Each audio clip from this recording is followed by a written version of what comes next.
Guys, welcome to HardReset.Info channel. Today I have Infinix Note 40 and I want to show you how add event to your calendar on this device.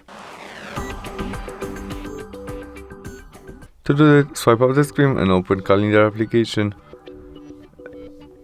Now we must tap on the day when we want to add our event, maybe 50 of May, and there we tap this plus icon. First we can add title of our event. There we can set when event starts and finish and which time in this day, or we can set by the switch it will be all day. Repeat of that if we need it. Reminders we can get more than one, maybe one day. On the day at 9, maybe 3 days in advance at 9. What you need and prefer.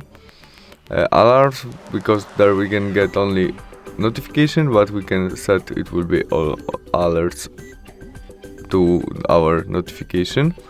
We can add it to a calendar of our friends or something like that, of our family member group on Gmail. Location is description to that. After you add all you need, you mustn't set all. You can set only what you need and prefer.